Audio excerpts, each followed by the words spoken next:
Okay, and now I just I took a quick break. Then I came back with another one. I get paid to do this, by the way.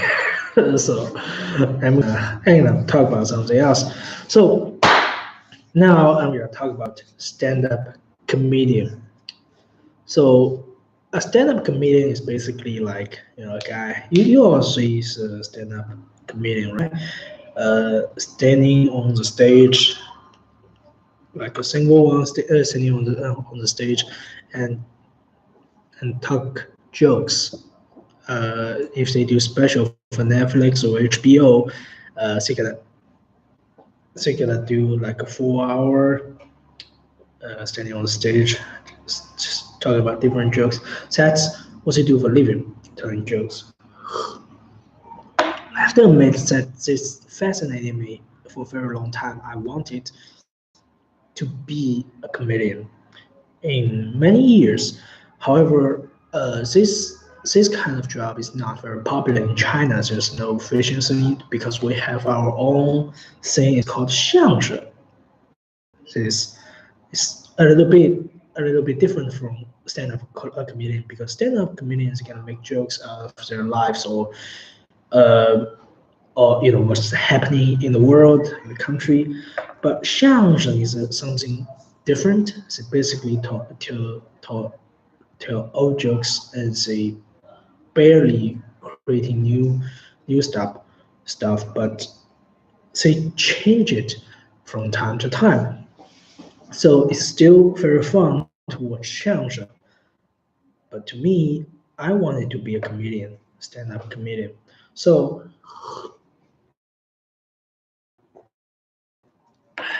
because of this, I watched a lot of stand-up comedian specials.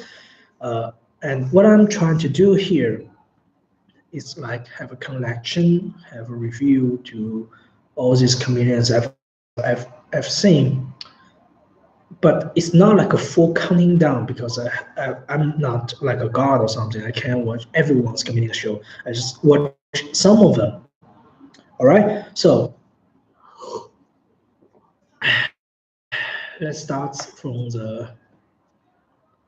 All right. I just told a few comedians that I really liked. All right. For example, Bill Maher. Bill Maher. If anyone watched Game of Thrones, then you probably know HBO, right? So if you know HBO, then you know that he has this political talking show, late night show actually. It's called Real Time with Bill Maher. Um, I love this. I love this show until I can't afford HBO Now subscription anymore. So kind of awkward. But let's compare this. It spends $14.99 per month if you want to watch HBO Now, but it only took $12.99 to watch Netflix. So just do a little bit countdown. Netflix has actually more content. Say Game of Thrones, The Wild, Sex and the City, uh, Deadwood, Big Little Lies, things like that. All these shows are brilliant, good shows.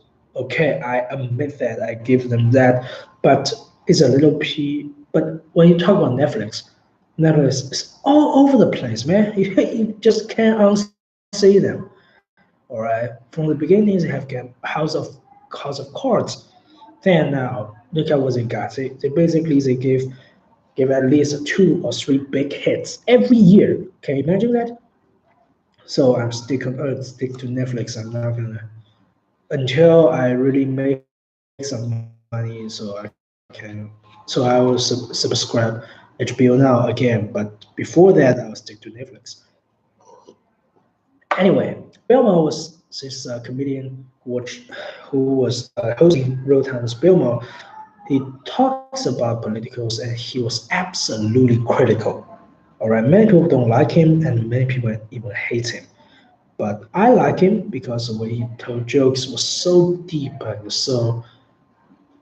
It's just first time you see it's very hard for you to laugh, but when you think of it, oh, here comes the joke. So he's almost like a philosophy to me. Really, he talk about stuff and everything. So he's like he doing this. I'm Switzerland. His show, his stand-up comedian. I couldn't fully understand because he was basically talking about American politics, which I do not know. I don't even know. I don't really know about politics. I just think it's too complicated for me, so I couldn't fully understand it. All right, it's not like he's fun all the time, but the way he's telling it just makes you feel like watching a master talking on the stage. So Bill Maher, it is. Then there's Jerry Seinfeld. I don't know how to, am I pronouncing that right? But Jerry Seinfeld, he's one of the best comedian of all time. Period. So he has his show. I don't know the name of it, but I know that it's very famous back in the 90s. And it's actually I think it's earlier than Friends and especially earlier than the Big Bang Theory. It was like it was being I was being told that that show is about a show of nothing, so it's kind of awkward. But he's almost like I think he's almost 70 years old this year, but he's still doing shows. And his latest show, I believe, is comedians in cars getting coffee. It's like a short show. Like each episode was like 10 to 20 minutes. It's him. Jerry was driving this old car, and each episode they pick one comedian and they get coffee and get something to eat and talk about the life and the comedian and everything. I do love this show for no particular reason. Maybe it just bring me a laugh because comedians tell jokes all the time. Uh, and he has his own stand-up comedian in 21st century, which is called Jerry Before Seinfeld. That was basically he tells his whole life story in a particularly funny and positive way. So I recommend it to other person. I recommend it to everyone. So here comes Jerry Seinfeld. Um, I think not particularly. Sometimes from time to time, I watched old comedian shows. All right, like back in 1980s or 1990s, things like that. So if we talk about the 1980s or 1990s, we gotta talk about a big shot. All right, a big shot whose name is George Carlin. If you were a stand-up comedian fan and you've never heard of George Carlin, then you are not a real fan, to my opinion. He's one of the most creative and most has basically the biggest energy that I've ever seen in so many comedians. He was he was doing his HBO special when he was in his 70s or so.